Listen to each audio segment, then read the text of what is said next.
Hello everyone, ఎలా ఉన్నారందరూ? Today we are going to discuss the selective NCERT strategy for SSC CGL 2026 with in-depth content.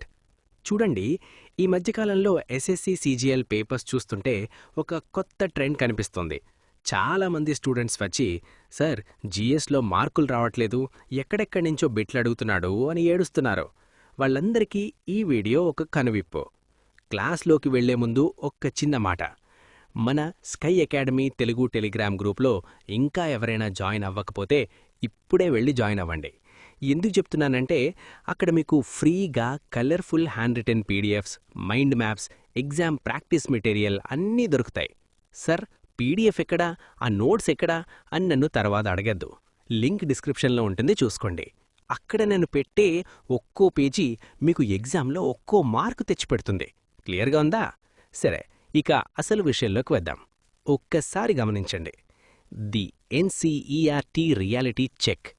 మీరు గనక 2025 CGL పేపర్స్ని, steno పేపర్స్ని జాగ్రత్తగా గమనిస్తే ఒక్కో షిఫ్ట్లో కనీసం 3 నుంచి 4 ప్రశ్నలు డైరెక్ట్గా ఎన్సీఈఆర్టీ పుస్తకాల నుండే దిగిపోతున్నాయంటే ఏదో ఇండైరెక్ట్గా కాదు, వెర్బాటిమ్. అంటే ఎన్సీఈఆర్టీ టెక్స్ట్ బుక్లో లైన్ ఎలా ఉందో ఆ లైన్ని కాపీ పేస్ట్ చేసి క్వశ్చన్ పేపర్లో పెడుతున్నాడు ఎగ్జామినర్. ఇది విన్నాక మీకేమనిపిస్తుంది? అమ్మో, అయితే మనం ఎన్సీఈఆర్టీలు చదివేయాలి, మొత్తం 6వ తరగతి నుండి 12వ తరగతి వరకు అన్ని పుస్తకాలు బట్టి పట్టాలి. ఒక్క నిమిషం, మీరు వీడియో వింటున్నారు, బాగుంది. కానీ రేపు పొద్దున ఎగ్జామ్లో రాగానే కన్ఫ్యూజ్ అవ్వకూడదు అంటే రివిజన్ ముఖ్యం. సాధారణ కోచింగ్ సెంటర్లలో మీకు లిస్ట్ ఇస్తారు, బట్టి పట్టమంటారు. కానీ స్కై అకాడమీలో మనమిచ్చే 4 టైప్స్ ఆఫ్ పీడిఎఫ్స్ గురించి మీకు తెలుసా? Mind map PDF, memory hints table, printable notes, summary table. పాత రికార్డెడ్ క్లాసులు విని టైం వేస్ట్ చేసుకోకండి. అప్డేటెడ్ కంటెంట్ కోసం స్కై అకాడమీ యాప్ని ఇప్పుడే డౌన్లోడ్ చేసుకోండి. లింక్ కింద ఉంది. కొంచెం బొరవాడండి నాన్న, మనకు టైం ఎక్కడిది? అన్ని సబ్జెక్టులు, అన్ని క్లాసులు చదవాలంటే సంవత్సరాలు సరిపోవు. రిటర్న్ ఆన్ ఇన్వెస్ట్మెంట్ అంటాం కదా, అంటే మనం పెంచే టైంకి తగ్గ మార్కులు రావాలి. అన్ని పుస్తకాలు చదివితే అది రాదు, అది గాడిద చాకరీ అవుతుంది, స్మార్ట్ వర్క్ అవ్వదు. మరేం చెయ్యాలి సార్? ఎన్సీఈఆర్టీలు చదవాలా వద్దా? The answer is both yes and yes. చదవాలి, కానీ అన్నీ కాదు, సెలెక్టివ్ రీడింగ్ చేయాలి. కేవలం ఎగ్జామ్ పాయింట్ ఆఫ్ వ్యూలో ఇంపార్టెంట్ అయిన చాప్టర్స్ మాత్రమే చదవాలి. నేను గాలిలో మాటలు చెప్పట్లేదు, మీకు ప్రూఫ్స్ చూపిస్తాను. 2025 CGL పేపర్లో వచ్చిన క్వశ్చన్స్, అవి ఎన్సీఈఆర్టీలో ఏ పేజీలో ఏ లైన్లో ఉన్నాయో పక్కనే పెట్టి చూపిస్తాను. రెడీగా ఉన్నారా? పెన్న పేపర్ తీసుకోండి, నోట్ చేసుకోండి, టెన్షన్ పడకండి, నేనున్నాను కదా. సరే, ఇక అసలు విషయంలోకొద్దాం. ఒక్కసారి గమనించండి. Proofs, direct questions from NCERT, మీ కళ్ళు తెరిపించే నిజాలు. ఎగ్జాంపుల్ 1, ఎలిఫెంటా కేవ్స్ అనే టాపిక్ నుంచి ఒక క్వశ్చన్ వచ్చింది, చూడండి. Which of the following features distinguish the Elephanta caves from other rock cut sites of early India? అంటే ఎలిఫెంటా గుహల ప్రత్యేకత ఏంటి అని. ఆప్షన్స్లో ఏమిచ్చాడు? Primarily Buddhist with stupas, caves are focused on Shaivite themes, ఇలా ఇచ్చాడు. ఇప్పుడు చూడండి, ఇది ఎన్సీఈఆర్టీ స్క్రీన్ షాట్. ఇక్కడ క్లియర్గా రాసిందే, The caves are near Mumbai, originally a Buddhist site, later dominated by Shaiva faith. మొదట బౌద్ధ సైట్ అయినా తర్వాత శైవ మతం డామినేట్ చేసింది అని. ఎగ్జామినర్ ఆ లైన్ని పట్టుకుని క్వశ్చన్ ఫ్రేమ్ చేశాడు.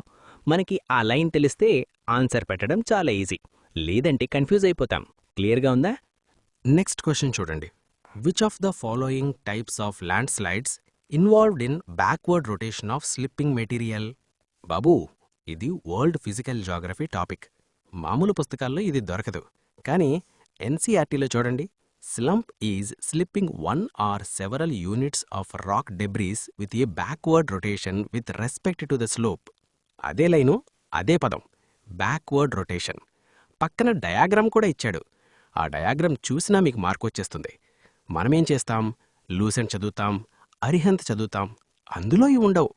వాడు ఎన్సీఆర్టీలోని అక్క ముక్కని పట్టుకొని బిట్టిస్తున్నాడు. క్వశ్చన్ చూడండి. స్వరాజతి అనే మ్యూజికల్ ఫామ్ దేనికి సంబంధించింది? ఎన్సీఆర్టీలో ఆర్ట్ అండ్ కల్చర్ చాప్టర్లో ఒక బాక్స్లో ఉందిది. Swarajathi is a very old musical form in Carnatic, later developed for dance. చూసారా, కర్ణాటక సంగీతమని డాన్స్ కోసం డెవలప్ చేశారని క్లియర్గా ఉంది.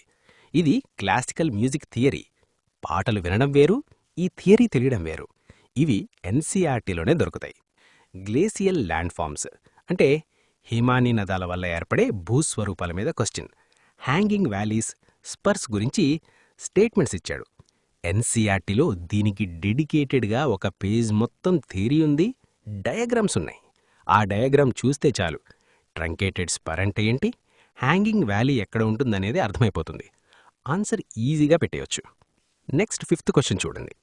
లైమ్ స్టోన్ కేవ్స్ అంటే స్టాలక్టైట్ అండ్ స్టాలగ్మైట్. ఇది చాలా ఫేమస్ కన్ఫ్యూజన్ టాపిక్. స్టాలక్టైట్ అంటే ఏంటి, స్టాలగ్మైట్ అంటే ఏంటి? Simple logic. C for ceiling, పైకప్పు. స్టాలక్టైట్ పైనుండి కిందకు వేలాడేవి. జీ ఫర్ గ్రౌండ్, నేల. స్టాలగ్మైట్ కింద నుండి పైకి మొలిచేవి. ఈ రెండు కలిస్తే పిల్లర్, స్తంభం. ఈ కాన్సెప్ట్ మీద క్వశ్చన్ అడిగాడు. ఎన్సీఆర్టీలో దీనికి సంబంధించిన డయాగ్రామ్, ఎక్స్ప్లెనేషన్ అద్భుతంగా ఉంటుంది. ఒక్కసారి చదివితే జీవితంలో మర్చిపోరు. ఎగ్జామ్లో ఆప్షన్స్ ఎలా ఇచ్చినా ఎలిమినేట్ చేయొచ్చు. ఇంకో క్వశ్చన్ చూడండి. Mathura versus Gandhara school of art. ఈ రెండిటి మధ్య తేడా ఏంటి అని క్వశ్చన్. ఎన్సీఆర్టీలో క్లియర్గా 2 లైన్స్ ఉన్నాయి. ఒకటి, గాంధారా శిల్పకళలో హెలినిస్టిక్ లేదా రోమన్ లక్షణాలుంటాయి. 2, మధురా శిల్పకళలో బౌద్ధ విగ్రహాలు, ఎర్ర ఇసుక రాయి వాడారు. ఈ 2 పాయింట్లు తెలిస్తే చాలు ఆ స్టేట్మెంట్ బేస్డ్ క్వశ్చన్ని చీటికలో లేపేయొచ్చు. నెక్స్ట్, న్యాచురల్ లెవీస్ అంటే సహజ గట్టులో. Natural levees are most commonly associated with which environment? Answer, flood plains of large rivers, పెద్ద నదుల వరద మైదానాలు. ఇది కూడా direct line from NCERT. Natural levees found with the flood plains along the banks of large rivers. Dispersed settlements అంటే చెల్లాచెదురుగా ఉండే నివాసాలు. భారతదేశంలో డిస్పర్స్డ్ సెటిల్మెంట్స్ ఎక్కడ కనిపిస్తాయి? Options, Uttarakhand, Himachal Pradesh. NCERT human జాగ్రఫీలో సెటిల్మెంట్స్ అనే చాప్టర్లో బాక్స్ ఐటమ్ ఇది.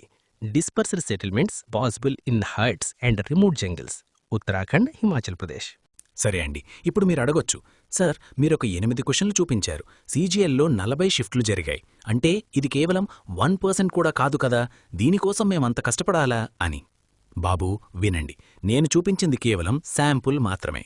ఈ 8 ప్రశ్నలు మీకు ఏం చెప్తున్నాయి అంటే ఎగ్జామినర్ ఫోకస్ ఎక్కడ ఉందో చెప్తున్నాయి. హిస్టరీ, జోగ్రఫీ, పాలిటీ, ఎకానమీ ఈ 4 సబ్జెక్టులు మీ పేపర్లో 50% ఉంటాయి. 25 క్వశ్చన్లలో 12-13 క్వశ్చన్లు.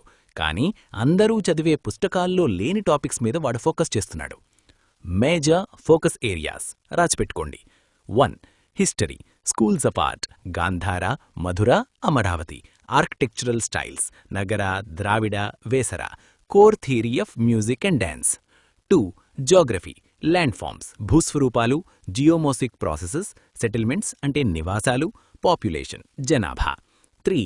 ఎకానమీ, ఎకనామిక్ హిస్టరీ, 1991 రిఫార్మ్స్ అంటే LPG reforms, resources and industries.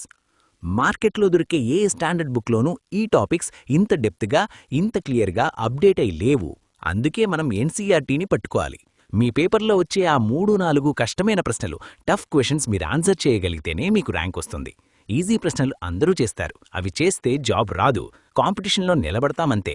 Job కొట్టాలంటే ఈ ఎక్స్ట్రా ఎడ్జ్ కావాలి. The solution, selective compilation. నా ప్లాన్ ఏంటి? మొత్తం చదవాల్సిన పనిలేదు.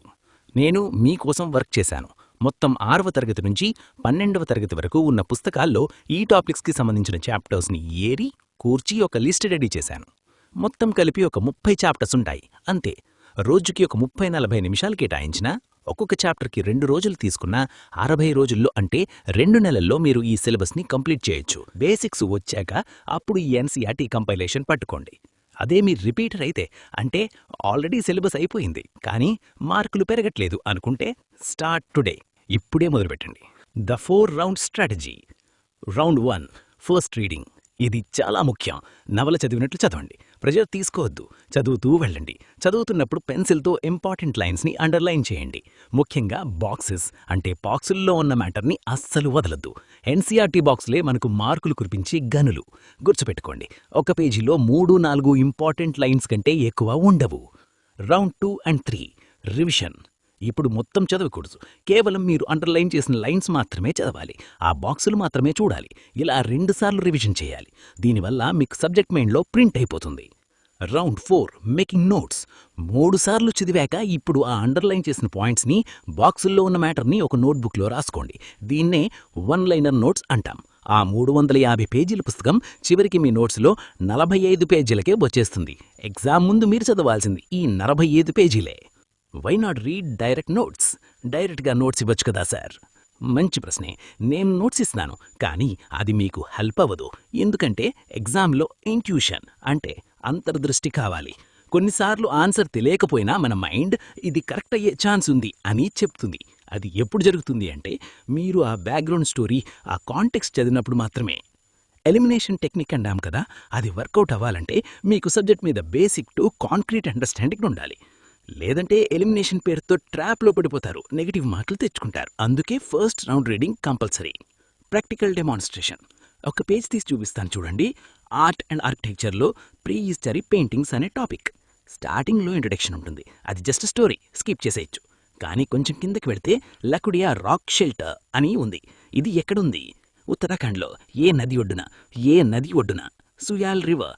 బాబు, ఈ సుయాల్ రివర్ అనే బిట్ మీకు ఏ స్టాండర్డ్ బుక్లోనూ దొరకం, కానీ ఎగ్జామ్లో అడుగుతాడు. అప్పుడు మనం అవుట్ ఆఫ్ సిలబస్ అని అరుస్తాం. అది అవుట్ ఆఫ్ సిలబస్ కాదు, ఇన్సైడ్ ఎన్సీఈఆర్టీ. ఇలాంటి సాక్స్ని వెతికి పట్టుకోవాలి. అలాగే ఇంకో లైన్ చూడండి. Granite rocks of Karnataka and Andhra Pradesh provided canvas to the neolithic paintings. రేపు ప్రొద్దున క్వశ్చన్ వస్తుంది. నియోలిథిక్ పెయింటింగ్స్ ఎక్కువగా ఏ రాతి మీద వేశారు? గ్రానైట్. ఏ రాష్ట్రాల్లో? కర్ణాటక, ఆంధ్రప్రదేశ్. ఇది same Mathura school of art red sandstone లాంటి బిట్ అన్నమాట. ఇలాంటి లైన్స్ని పికప్ చేసుకోవాలి, వాటిని అండర్లైన్ చేసుకోవాలి, వాటినే రివైజ్ చేయాలి. సో మిత్రులారా, విషయం క్లియర్గా అర్థమైందా? 1. అన్ని ఎన్సీఆర్టీలు చదవద్దు. 2. నేనిచ్చే 30 చాప్టర్స్ కంపైలేషన్ పీడిఎఫ్ డౌన్లోడ్ చేసుకోండి. 3. 4 రౌండ్ల పద్ధతిలో చదవండి. Read, mark, revise, notes. 4. Boxes, images కిందన్న క్యాప్షన్స్ అస్సలు వదలద్దు. ఇది చేస్తే ఆ 3-4 కష్టమైన ప్రశ్నలు మీ పాకెట్లో ఉన్నట్టే. CGL 2026లో మీ ర్యాంకుని డిసైడ్ చేసేవి ఇవే. టైం వేస్ట్ చేయకండి, ఈ స్ట్రాటజీ ఫాలో అవ్వండి. మీకు ఏమైనా డౌట్స్ ఉంటే కమెంట్ సెక్షన్లో అడగండి.